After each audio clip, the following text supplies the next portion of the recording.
Hello, my name is Theodore Wright. I'm an architect with Cunningham Group Architecture, and this is my presentation for the St. Paul Prize. I wanted to start off with sharing what my boards that I submitted looked like, how they were comprised, and then break them out bit by bit to sort of tell the story that I was attempting to tell with these boards. I titled it A Place Among the Trees, emphasizing this idea of not separating out the building and the park, but letting the two mix together and seeing what opportunities that presented.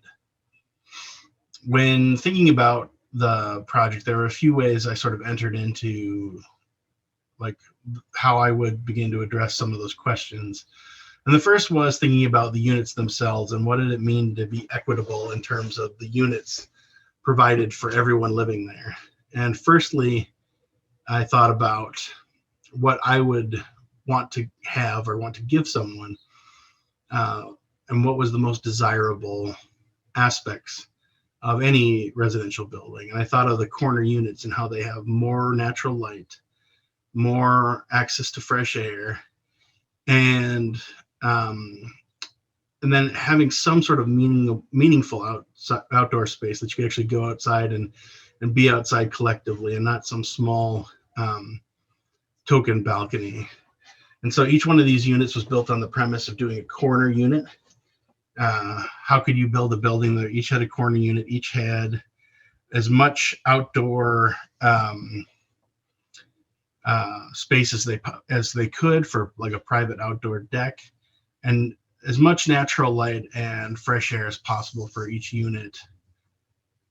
Then I thought about the site diagram, and there's an opportunity present in not having the street segment the site. And I thought it would be a great chance to take advantage of that opportunity. Instead of putting cars first, make it a pedestrian first site. And so I pulled the buildings apart to create pedestrian movement across the site and prioritize that. Then began to push and pull and expand to try to see what courtyards could be created and paths, and then rotated the residential buildings above to create canopies and connections between those individual blocks. Now, there's a lot of information that we were asked to review for this, and the two main pieces were the Rice and Larpenteur Vision Plan and the 21st Century Development Performance Areas. And so when I was reading them both, I started to see pieces where they overlapped or were congruous, where they could begin to be built upon as a connective tissue between the two documents. And so the first part was to make it walkable, really addressed health and happiness, place, beauty, and equity. And with an emphasis on the walkability, felt like to me it was in emphasizing the fact that this is a pedestrian movement, not necessarily giving everything over to the vehicle. And then the idea of walkability is the mingling of the park, residential, and commercial spaces within a site. And then those private outdoor spaces for health and happiness and beauty and equity for every resident, independent of where they're at. For the sustainable gateway, obviously by making this a very park-heavy, park-rich site, emphasizing some educational parts to connect people with an understanding of the importance of outdoor beauty. There's solar arrays on the roof that we'll be seeing shortly. And then the residential units are built on the same principles. That's to minimize unique characteristics and make a simple construction and minimize material waste. And then the exterior facade materials I thought of as brick and then thermally treated wood because of the availability of those being made within the state, and then decreasing shipping costs and the not heavily manufactured products. But the real one that stuck with me the most was this park at the heart. The health and happiness, the place, the beauty, the equity of that is imbued in that sort of sense of a park being the core of the project, the core of the Rice and Larpenteur plan, in my reading of it and my interpretation of it, led to that idea of overlaying the residents in the park and the commercial property to see how those adjacencies enriched life in that space. I brought in microbiomes as a sense of connecting people to a larger sense of what our state is like, and maybe provide experiences that they might not have access to on their own.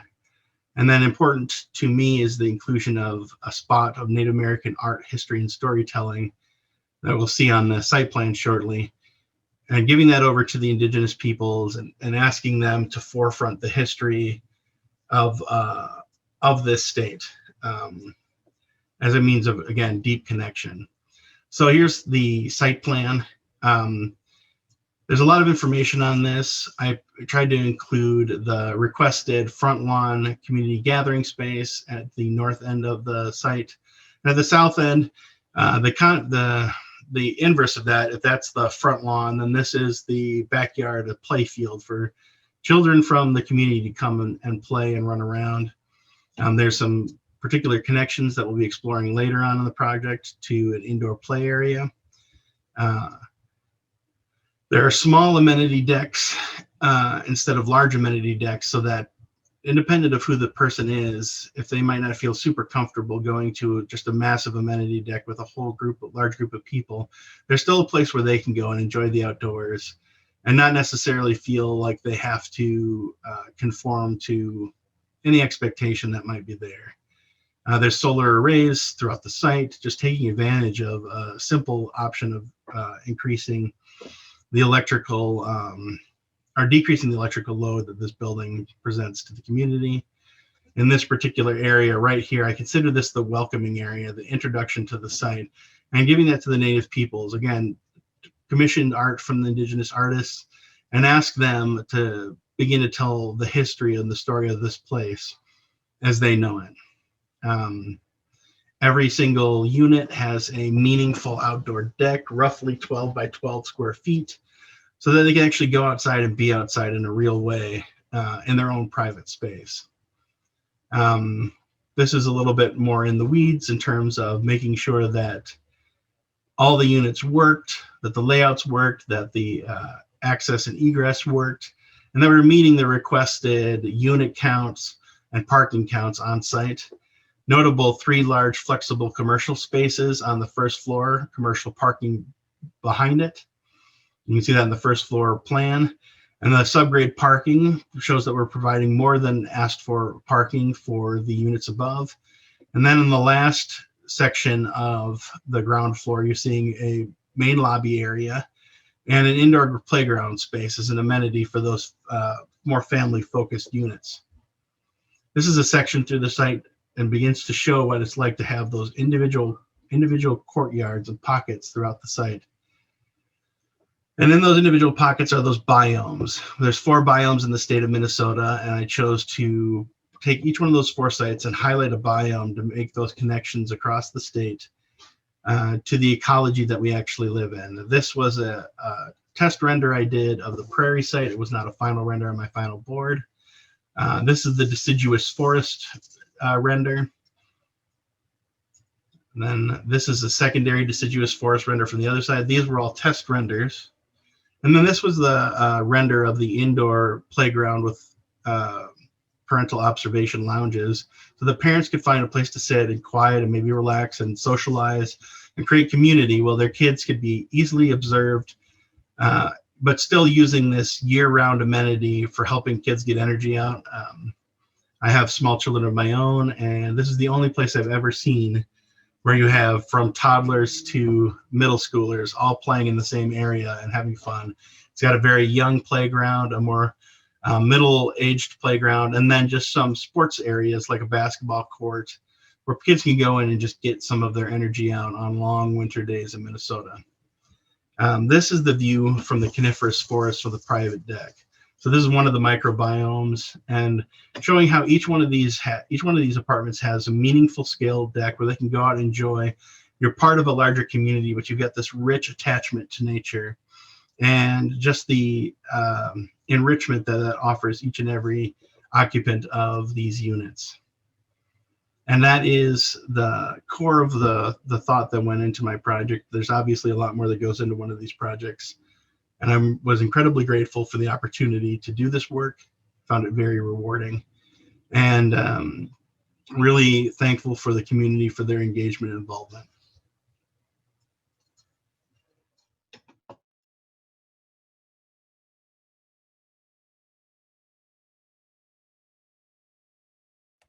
First off, yeah, we want to thank everybody for inviting us back for this presentation. There's a small contingent of us that do this competition every year at RSP, and we look forward to it every year. And before this started, I was just telling Angie how this year's prompt was really good in kind of juggling hard deliverables, programmatic deliverables, with being open-ended enough where we feel like we could iterate. And just the three projects selected, you as you will see, is ranges kind of the breadth of what architecture has to offer, right? So whenever you get a really big combination or a different combination of projects that solve the same questions, you know that it's a good prompt. So we'll get going here. My name is Dantes Ha. I'm actually an AAA associate, and my partner Alyssa is the certified architect. So a little bit of a mix up there. I don't want to get sued, so I just want to get that out of the way.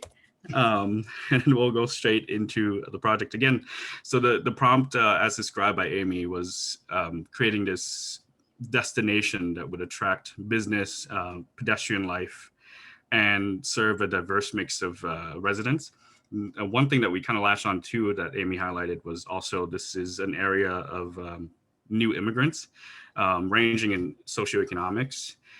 So we thought that was an important focus of our project straight away. And then the other kind of Bible that we referred to, same with Ted, was this Rice Larpenter vision plan. And again, we really like this vision plan that was created by Perkins and Will. Some of the big ideas are connecting people back to natural amenities, creating more walkable streets, creating more pocket parks, you know, everything that you're kind of fed in design school as being great, right? So, but along with that, there are also these really bigger ideas about connecting neighborhoods. And it makes a lot of sense because this area is kind of at the junction between three different cities. So some of the ideas that we also wanted to highlight was creating a mix of uses at a neighborhood scale, and kind of updating the architecture so that it's a little bit more cohesive. And then creating programming that brings people together, right, in a self-supporting type of use, so that, you know, over the years, the programming can kind of take on different form, but still at the heart is this idea of responding to community needs, providing equitable outcomes. So all of those ideas we also really liked. And I'll just include this in there. This was part of the prompt, and this came out of the vision plan, and I believe involved some focus groups with the community members. And this was what we were kind of given as a suggestion to lay out our plan. Some of the ideas that we really liked in this plan is that big urban kind of civic center at the corner of Larpenteur and Rice, retail kind of fronting Rice Street, and then kind of breaking down the scale as we go towards the neighborhood to the southwest. Ultimately, our site plan did not take this form, but you'll see in the upcoming slides. So kind of reiterate, our big takeaways from the prompt and the vision plan are kind of summed up in these three key words: connectivity, diversity, and community. The vision plan spoke a lot about connecting people, again, back to natural resources, but also connecting people to people, folks that live in these three different cities to one another. And both the vision plan and the prompt emphasizes this idea that the diversity on the site is actually an asset. And we also take this to mean diversity in socioeconomics, which is something that we wanted to address in our design. And then finally, providing a sense of community. Now, this is really tough, right? Because you're talking about a junction between three different cities with three different sets of zoning and design goals, right? And so over the years, this has led to this area being kind of feeling disconnected. So that was one thing that we wanted to address also. So to introduce our project fully, we called it Interstitial. This is a project about the spaces in between. This project is kind of in between the city and the suburb, between the nature and built environment. and in between socioeconomics. Leveraging early 20th century case studies like Unité de Habitation, this project reinforces the idea that retail, housing, and community spaces can all coexist. Often when you see a mixed use project, right, sometimes it can feel really formulaic. And we are challenging the notion that mixed use is solved. We think that every successful mixed use project should be a ad hoc solution to really complex and unique site conditions. And then with that, I will hand it to Alyssa to introduce our diagrams. Thanks, Dantes. So in order to start creating these interstitial spaces, we started with a few simple moves as shown here in these diagrams. With the large size of the site, we split the building mass in half and offset them to start to create these different zones within the site. And then we've also added a slight hinge to the building along Rice Street, which helps to shape the voids in circulation that can kind of respond to the programs that we have on the ground plane, which we'll get into some more later on. And this creates then two opposite corners open to the surrounding blocks. We have the northeast kind of open to this active and public Rice and Larpenteur intersection, and then the southwest facing the quieter single family homes. So this interior courtyard then provides a transitionary space. And with that hinge, it kind of starts out a little bit more closed off to that bustling corner. And then it starts to open up as it starts to reach the southwest. Along this interior main street are also some key programmatic elements that we're proposing, which we'll dive into a little more in a bit. And then the next two diagrams just kind of show the basic circulation paths for pedestrian, cyclists, cars, public transit, as well as parking, which we've taken below ground. So to kind of elaborate a little bit more on the major elements of our previous diagram, we'll kind of start at a high level look at the major zones.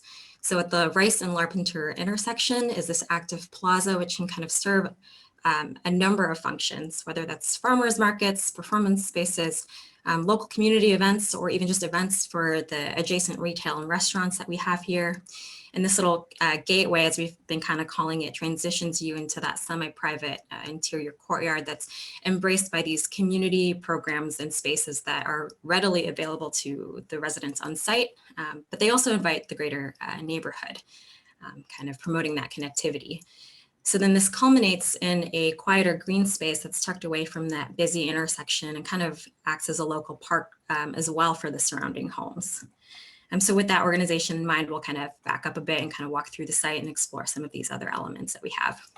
So again, starting at that key northeast Rice and Larpenteur intersection, we've made the bike and pedestrian paths quite prominent and connected, and also more protected by placing them inboard of the boulevard. So they're protected from cars, parallel parking or ride shares, dropping off or picking up. When we were on site, we did notice a lot of newer looking paths along Wheelock and lanes slated for bikes on Larpenteur. So it's pretty clear that this network is growing and it's continuing to be enhanced, and hopefully this helps to build on that goal and tie more neighborhoods together. Also along Rice Street is the retail and restaurant strip where they get high visibility, easy access, and it's nestled against that active northeast plaza. And the storefronts also benefit from that hinged orientation of the building, which allows that plaza space and activity to really overflow across the retail and restaurants. So moving further south, we have an entry-only underground parking access, and we did this to prevent a backup of cars that are waiting to potentially get out on a heavily trafficked street from impeding on the biking and walking paths. And across the underground lot is the other entry-exit access onto a quieter street. Further down Rice, we've created a curb cut for the existing bus stop that we've kept in place. And this really helps provide great access to what we're proposing to be a community center, rec center, which acts as this programmatic and architectural anchor to our hinge on this corner. It still gets great visibility and indicates that there might be something more going on at this site other than retail and housing. And then the west side of this rec center, through these great big doors, kind of open onto this plaza that can serve as an extension of the rec center for after school programs or outdoor fitness or yoga or even a soccer game at that park below. And then just to the north of it, we've got some community garden space. And adjacent to that is some indoor work or classroom spaces where maybe you go to learn how to garden or borrow some tools or buy some supplies or seeds or plants, you name it.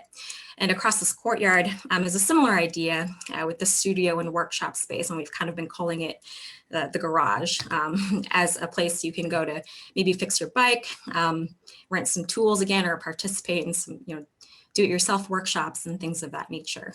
And to the north could be, again, additional community classroom or lecture spaces or various work share spaces, which might be more in demand as we're transitioning out of COVID and into different workplace landscapes as well. And then we've also proposed a small daycare as the vision statement to emphasize, again, the demographic of families with children. And then through that gateway to the north, we've proposed a co-op / convenience store. Again, great visibility at the north end, and then just coming kind of full circle to this flexible plaza space where, again, they have a possibility of extending their space at times in the form of a farmer's market or seasonal sales or activities throughout the year. So moving on to the upper levels here, we've got a single loaded residential building on the west side with units facing into the courtyard, while the east building allows for this double loaded hall, giving residents views into the courtyard or out onto Rice Street. And you'll notice that the first level residential on the west side also has access to patio spaces along with that double height retail restaurant. We also felt it was pretty important to provide each unit a small outdoor access, as you can see in our plan here.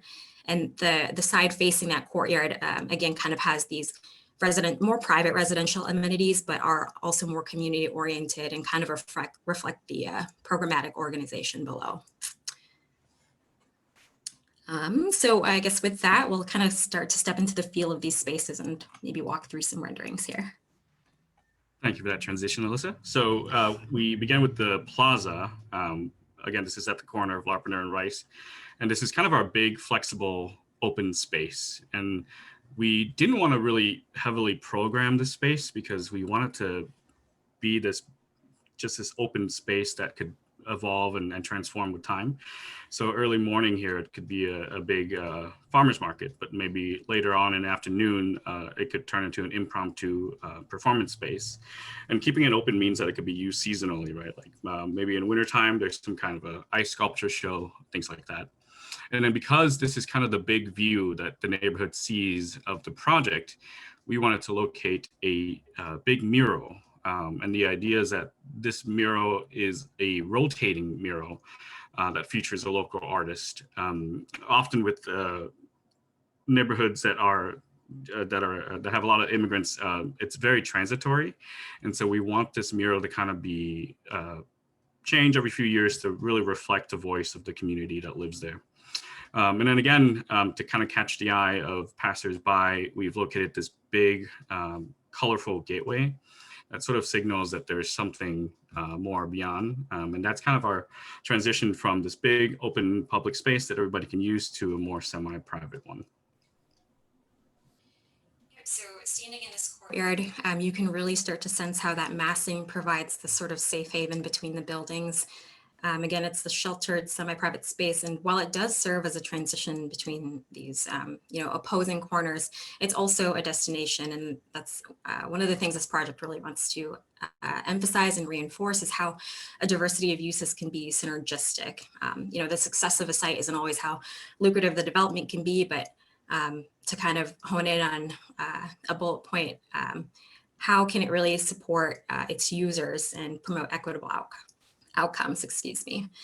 So the variety of programs allows a greater variety of users to come here and have more opportunities to meet and interact and connect, as well as discover each aspect of this mixed use site. Yeah, and we included a section in our drawing, one, because it was required, obviously, but also we wanted to use it to highlight the visual connection in the space. So this is a section cut that cuts through some of the community amenities, just showing how you can really see the hustle and bustle, right? As you're looking out through all these glazing, you're constantly seeing the community there doing something. And another kind of strategy that we employed for this project is materiality. So this big bright orange band sort of indicates the communal spaces, not only for the residents, but for the community. And some of these spaces, again, like Melissa mentioned, garden center, open workshops, classroom spaces, and daycare. But we also thought about ways to bring in the folks from the bigger community, bigger neighborhood. So we've also included things like the maker spaces, workshop spaces, and performative spaces, so that this could be used by people from all 3 cities. Again, kind of hearkening back to the vision plan, asking for more connectivity and community. And then we'll pass it to Alyssa again for more material strategies. Yep. So a bit of these playful hues and the transparency also starts to permeate into these vertical circulations into the residential units, and we get glimpses of that on through the street, as well as at the rec center and the northern gateway that we've seen. And so in contrast to some of these brighter and warmer materials, we do have the brick and metal along the primary facades of the retail and housing above to kind of help add a more contemporary feel along Rice Street, and also fits a little bit more contextually in the surrounding neighborhood. Yeah, and then we'll end with this big open space render. And this is, I think, maybe the best example of activating the interstitial spaces for us in this project, right? Like, this is an open space that's carved out by these 2 buildings being there. And while normally in most projects, this might be a parking lot or just an open field, we have really thought about ways to bring in the community from, beyond this site. Since, again, this is at the south western corner, sort of further away from all the hustle and bustle. And this could really be a place where local children can come and play and, just hang out at the gardens. So again, I think the big ideas for this project are really looking at, what you need for your retail mixed use to be successful, but also maybe what's left behind and how that could be activated by, simple programmatic moves, and just responding to the needs of the local community to create a successful project. And then with that, we'll just, show you guys what our boards turned out to be. Yeah, I guess we'll pass it to Zach. Thanks so much.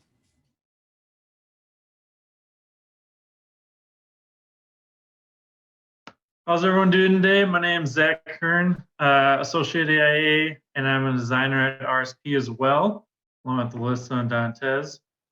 Obviously, we've already had a pretty extensive background on the site and what is happening here. And so I'll kind of just hop right into it. I pulled mine apart as best I could, my board, so bear with me here. Just give you a little background on what the judges saw. I can kind of read you real quick the opening paragraph, just to get a general sense of what was on the original boards. This is called a mixing block. And at the corner of Rice Street and Larpenteur Ave, this new mixed-use development will bring a combination of overlapping programming and civic spaces that will revitalize and intrinsically establish itself in this diverse community. Using the Rice-Larpenteur Vision Plan and the 21st Century Development Initiative as guides, this design revolves around 3 major nodes of circulation and identity, creating spaces which will complement and enhance the ecological and residential interaction of the surrounding neighborhoods.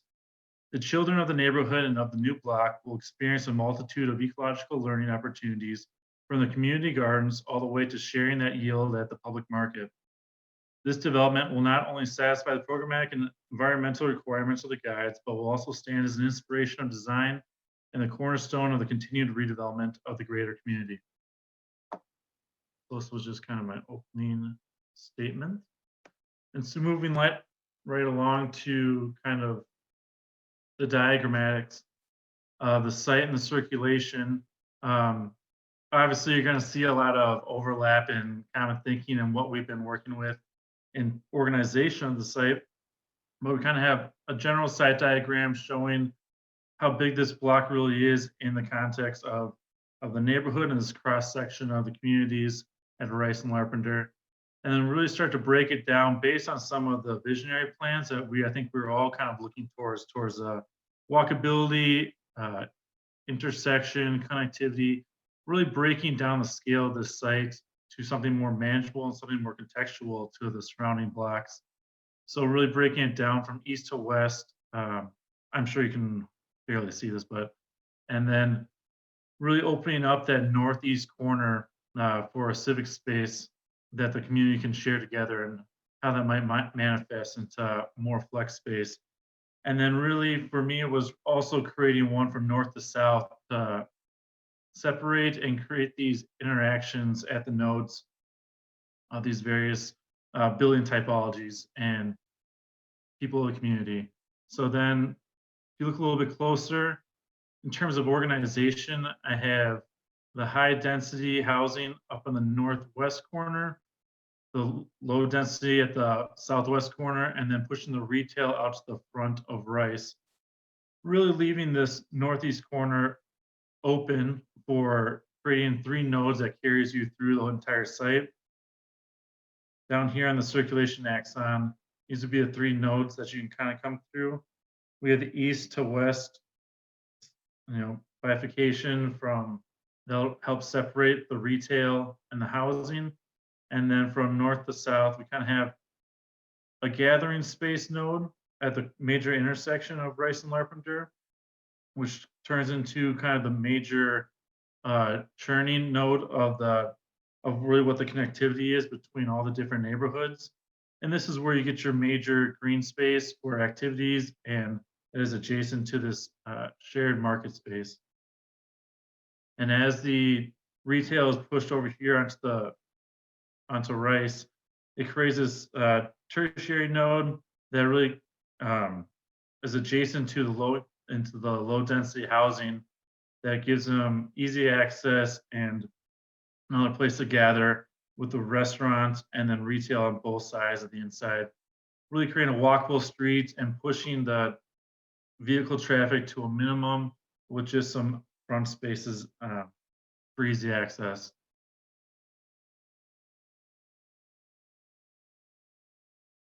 And looking at the plans here, for the site plan, really the focus was how we can utilize all the service areas for the sustainability goals of the 21st Century Guide.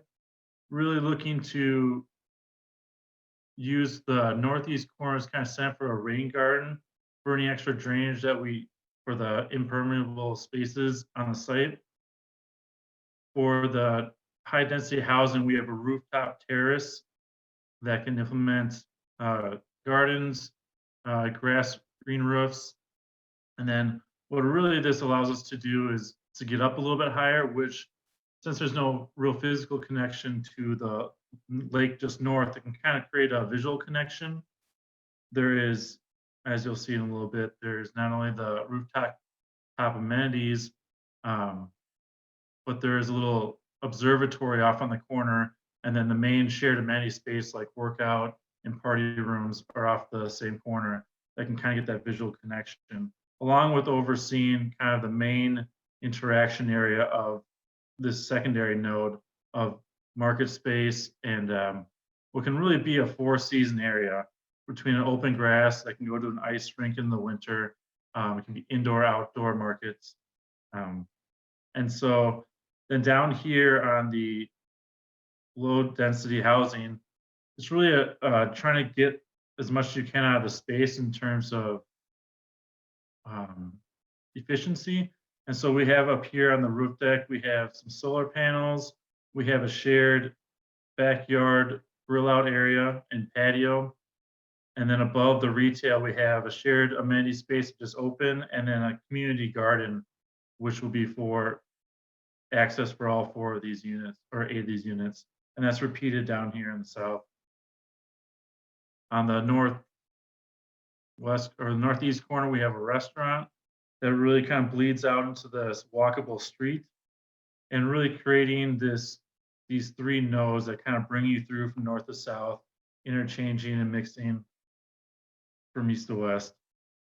And so as you can see here, the real point of this first node is to create a place of gathering, place of meeting up. There's a coffee shop, So where you dropped off for the apartment. This is on the main exchange. You have public art. And then as you move down south, there's the main gathering space, which this would be the indoor market area. And this would be outdoor kind of flex space. And then it brings you down through the retail into what can be a node around a fountain for retail and hospitality and the restaurant.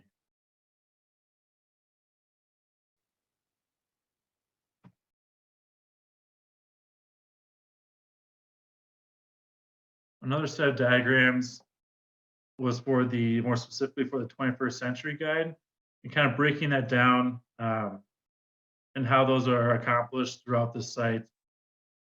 In terms of park at the, we've been talking about this park at the heart, which is what my main green space has been. Sorry. Solar on the homes and the retail. There's green roof and responsible surface and retention ponds for the rain garden and the community gardens. Materiality, and kind of as we go through public art and murals and sculpture, and being able to give areas for the community to express themselves. There's areas in the open space for sculpture. Down the retail, there are large, changing wall murals. And then really supporting the agriculture through such a diverse connection of different communities. I think one of the ways we can all agree on is through food.